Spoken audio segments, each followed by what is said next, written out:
새벽부터 일어나 장을 봤다. 아들이 좋아하는 멸치볶음, 시금치나물, 된장찌개용 두부와 애호박까지. 영자는 손이 예전 같지 않아 칼질 한 번 하는 것도 조심스러웠지만 아들 생각에 부엌에 4시간을 섰다. 우리 민수 이거 좋아했는데. 투명한 반찬통에 음식을 정갈하게 담으며 혼잣말을 했다. 봉지 2개가 무거워 택시를 탔다.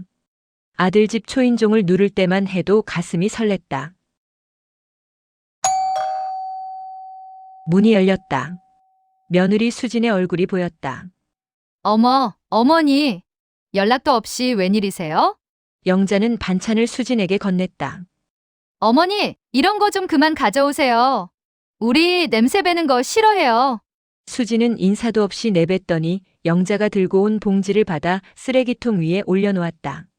멸치 타는 냄새가 아직 손끝에 남아있는 영자의 손이 허공에서 멈췄다. 저희는 어머니 반찬 안 먹어요. 위생이. 암튼 그리고 어머니 요샌 반찬 가게의 반찬도 직접 만드는 것보다 더 맛있어요. 위생. 그 단어가 영자의 가슴을 후벼 팠다.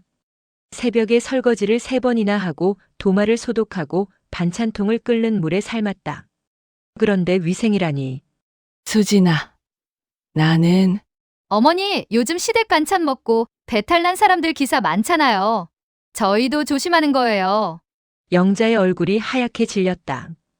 다리에 힘이 풀려 현관벽에 손을 짚었다. 안에서 아들 민수의 목소리가 들렸다. 누구야? 아, 엄마 왔어? 웬일이야? 아, 어머니 잠깐 들리셨대. 바로 가시려나 봐. 수진의 대답은 차갑고 간결했다. 민수는 나오지 않았다. 영자는 쓰레기통 위에 놓인 봉지를 보았다. 초록색 시금치가 투명한 용기 너머로 보였다. 그래. 알았어. 영자는 고개를 숙여 인사했다. 돌아서는 순간 눈물이 핑 돌았지만 참았다. 엘리베이터 안에서야 봉지를 다시 들었다. 집으로 돌아가는 택시 안에서 영자는 봉지를 무릎 위에 올려놓고 창밖을 보았다. 그날 저녁 영자는 혼자 멸치볶음을 먹었다. 짜지도 싱겁지도 않았다. 다만 목구멍이 막혀 넘어가지 않을 뿐이었다. 민수, 수진의 집들이 날이었다. 어머니, 이렇게 안 해도 된다니까요. 저희 친정 식구들 이렇게 많이 먹지도 않은데 뭘 이렇게까지 하세요. 그냥 배달 음식 몇 개 시키면 되잖아요. 수진이 소파에 다리를 꼬고 앉아 드라마를 보며 말했다. 영자는 이미 부엌에서 2시간째 서 있었다. 수진의 친정 식구들이 오는 집들이었다. 영자는 아들 내외 집에 사돈댁 식구들이 온다 하여 아침 일찍부터 직접 음식을 하고 있었다. 하지만 며느리 수진은 시어머니의 행동에 못마땅해 하고 있는 중이었다. 그래도 사돈댁 식구들이 오는데 정성껏 해야지. 영자는 전을 부치고 나물을 무치고 갈비찜까지 만들고 있었다. 허리가 아팠지만 쉴 수 없었다. 수진은 한숨을 쉬며 말했다. 요즘 누가 그렇게 해요? 배달시키면 편한데. 어머니가 굳이 힘들게. 괜찮아. 내가 할 수 있어. 아, 모르겠고 어쨌든 어머니 나중에 허리 아픈다는 둥 제 탓하지나 마세요. 오후가 되자 수진의 친정 어머니와 오빠가 도착했다. 영자는 상을 가득 차려내왔다. 수진의 친정 어머니가 음식을 보며 말했다. 어머, 사돈 이렇게까지 안 하셔도 되는데 고생하셨어요. 영자는 괜찮다며 웃었다. 그런데 수진이 친정 어머니 옆에 앉으며 말했다. 우리 시어머니는 진짜 유난이셔. 옛날 분이라 고집도 세서 내가 배달 음식 시키자 해도 저리 고집 부리셔서 음식을 하셔. 친정 어머니가 고개를 절레절레 저었다. 친정 오빠도 고개를 저으며 영자를 힐끔 쳐다봤다. 영자는 국그릇을 든 채 굳어버렸다. 괜히 이렇게 일을 벌려놓으시더라고요. 나중에 또 힘들다고 하실 거면서. 수진의 말에 친정 어머니가 맞장구 쳤다. 예. 그래도 사돈이 이렇게 음식을 하셨는데 감사해야지. 그런데 시어머니가 좀 며느리 입장도 생각해줘야지. 참 사돈도 유난이시긴 하다. 영자는 변명하고 싶었지만 목소리가 나오지 않았다. 아침부터 만든 음식들이 눈앞에 있었지만 아무 의미가 없어졌다. 그저 웃어 보이려 했지만 입꼬리가 떨렸다. 저녁이 되어 손님들이 돌아갔다. 영자는 설거지를 하다가 목이 말라 복도를 지나는데 수진의 방에서 목소리가 들렸다. 우리 시어머니? 돈도 없고 까다롭고 스트레스 덩어리야. 그냥 관계 끊고 싶다니까? 오늘도 괜히 집에 와서 아침부터 뭐 하시는 건지. 남의 집에서 대체 뭐 하는 거야? 눈치도 없어. 노인네가. 통화 중이었다. 웃음소리까지 섞여 있었다. 영자는 제자리에 멈춰섰다. 가슴이 철렁 내려앉았다. 눈물이 뚝 떨어졌다.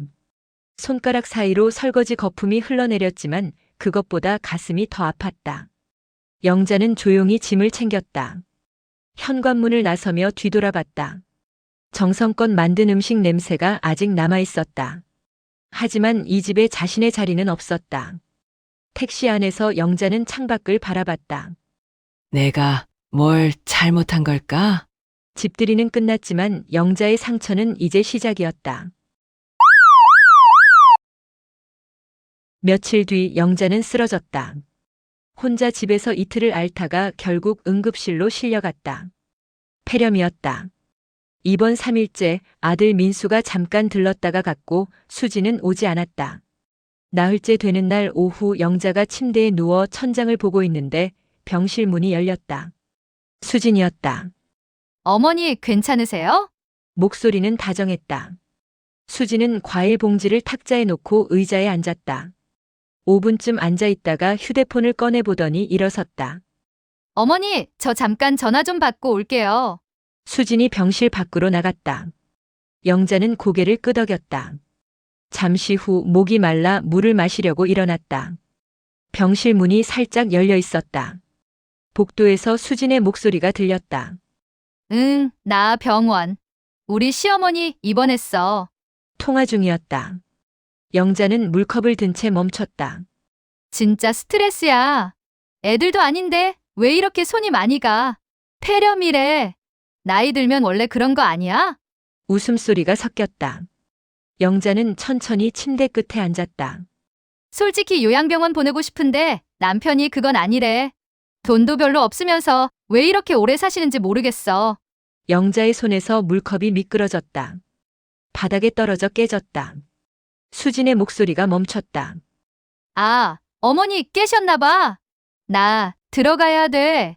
응, 나중에 얘기해. 수진이 병실로 들어왔다. 바닥에 깨진 컵을 보고 황급히 다가왔다. 어머니 괜찮으세요? 제가 치울게요. 수진이 간호사를 부르러 나갔다. 영자는 그 자리에 앉아 있었다. 눈물이 주르륵 흘러내렸다. 닦을 힘도 없었다. 간호사가 들어와 깨진 유리를 치우고 영자를 침대에 눕혔다. 수진은 옆에서 걱정스러운 표정을 지었다. 어머니 조심 좀 하셨어야죠. 영자는 눈을 감았다. 대답하지 않았다. 수진이 한참 있다가 일어섰다. 그럼 저 먼저 갈게요. 내일 또 올게요. 발소리가 멀어졌다.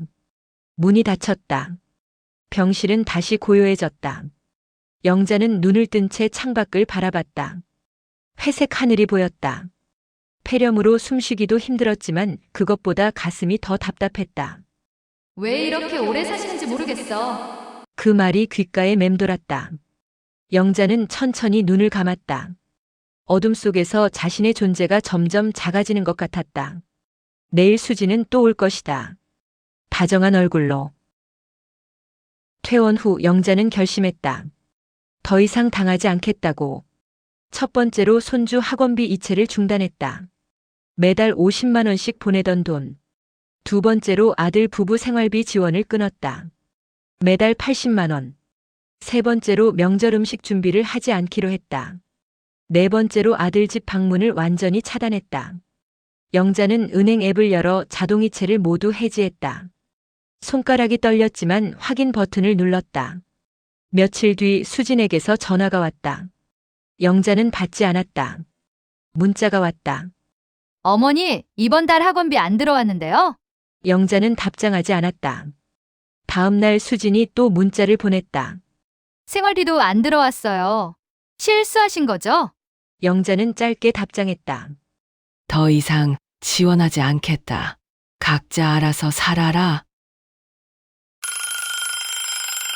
수진은 전화를 걸었지만 영자는 받지 않았다.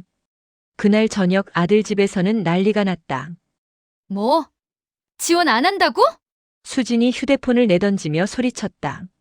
민수는 당황한 얼굴로 어머니께 전화를 걸었지만 받지 않았다. 당신 엄마 진짜 이러시네? 아니 어머니가 뭐 어디 돈 쓸 데가 있으시다고? 갑자기 지원을 끊어?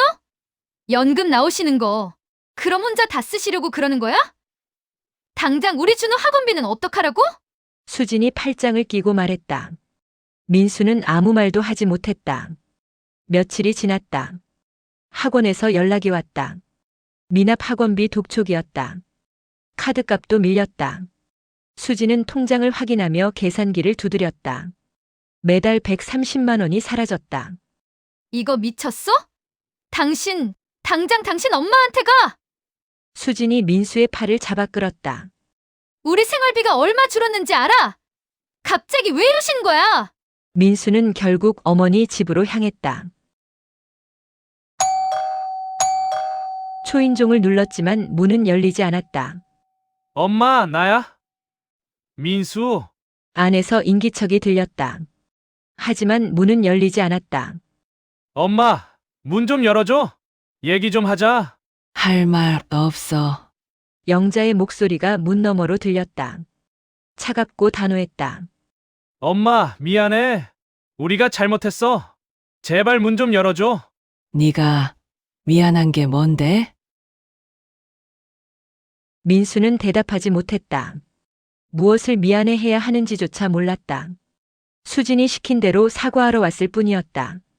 돈이 필요해서 온 거지? 엄마가 보고 싶어서 온 게 아니잖니? 영자의 목소리는 떨렸지만 단단했다. 엄마, 돌아가. 이제 엄마한테 기대지 마. 너희는 어른이야. 민수는 한참을 문 앞에 서 있었다. 하지만 문은 끝내 열리지 않았다. 그는 천천히 돌아섰다. 영자는 문 뒤에서 벽에 기댄 채 눈물을 흘렸다. 하지만 이번에는 문을 열지 않았다. 더 이상 당하지 않기로 했으니까. 일주일 후 영자는 아들 부부를 집으로 불렀다. 민수와 수진이 조심스럽게 자리에 앉았다. 영자는 두툼한 서류 봉투를 테이블 위에 올려놓았다. 나는 너희가 오해한 그런 사람이 아니야. 영자가 봉투를 열었다. 첫 번째 서류는 교직연금 명세서였다. 매달 몇백만 원이 넘는 금액. 수진의 눈이 커졌다. 두 번째는 30년간 모은 적금 통장. 세 번째는 예금 잔고. 네 번째는 사망보험 수령 예정 증서. 이런 서류들만 다 봐도 영자의 재산은 어마어마한 금액이었다. 수진은 숨이 막혔다. 손가락이 떨렸다. 어머니 이게 영자가 천천히 입을 열었다. 병원 복도에서 너가 전화하던 거 다 들었어. 왜 이렇게 오래 사시는지 모르겠다고 했지? 요양병원 보내고 싶다고도 했고, 수진의 얼굴이 하얗게 질렸다. 집들이 나래도 들었어. 너 친정 식구들 앞에서 내가 고집불통이라고 흉을 봤지? 그리고 방에서 친구한테 전화하면서 관계 끊고 싶다. 스트레스 덩어리라고 한 것도 다 들었어. 수진의 입술이 파르르 떨렸다. 민수는 아무 말도 하지 못했다. 너가 나를 어떻게 생각하는지 다 알아. 하나도 빠짐없이. 영자의 목소리는 조용했지만 단호했다. 내 재산과 내 인생은 나를 존중하는 사람에게 줄 거다. 너희는 더 이상 내 가족이 아니다. 영자가 마지막 서류를 테이블에 툭 내려놓았다. 유언장 변경 고지서였다. 상속자는 너희가 아니다. 나는 살아있는 동안 내가 모은 내 돈 다 쓰고, 이제 나도 내가 하고 싶은 대로 살 거니? 이제 생활비며 준호 학원비며 나한테 손 벌리지 말고 너네가 알아서 살 거라. 수진이 의자를 박차고 일어나 무릎을 꿇었다. 어머니 제가 잘못했어요. 다 오해예요. 눈물이 주르륵 흘러내렸다. 하지만 영자는 가방을 들고 일어섰다. 너네 젊고 둘 다 일하고 그러니 너네 버는 돈으로 너네끼리 잘 살아라. 영자는 등을 돌렸다. 뒤에서 수진의 울음소리가 들렸지만 돌아보지 않았다. 그날 이후 아들 부부의 삶은 흔들렸다. 학원비를 낼 수 없어 아이는 학원을 그만뒀다. 수진과 민수는 매일 싸웠다. 수진은 불면증에 시달렸다. 반면 영자는 달랐다. 연금으로 여유로운 생활을 시작했다. 옆집 복동 할머니와 제주도 여행을 갔다. 바닷가에서 웃으며 사진을 찍었다. 동네 경로당에서 봉사활동도 시작했다. 아이들에게 한글을 가르쳤다. 영자 씨 요즘 얼굴이 환해지셨어요. 복동 할머니가 말했다. 영자는 웃었다. 진심으로. 1년 후 영자는 작은 카페에 앉아 창밖을 바라봤다. 따뜻한 커피 향이 코끝을 스쳤다. 휴대폰에 아들에게서 문자가 와 있었지만 읽지 않았다. 영자는 일기장을 펼쳤다. 펜을 들고 한 줄을 적었다. 무시받으며 살던 시간은 끝났다. 이제 내 인생은 나를 위한 것뿐이다. 창밖으로 봄 햇살이 쏟아졌다. 영자는 미소 지으며 일기장을 덮었다. 이제 시작이었다. 진짜 자신을 위한 인생이. 오늘 이야기 어떠셨나요? 오늘 이야기는 무시와 배신은 결국 자신에게 돌아오며 가족 사이에도 최소한의 예의와 존중이 필요하다는 걸 느낄 수가 있습니다. 여러분의 생각이나 의견을 댓글로 남겨주세요. 오늘 이야기가 좋았다면 구독이나 좋아요를 눌러주세요. 오늘도 끝까지 들어주셔서 감사합니다.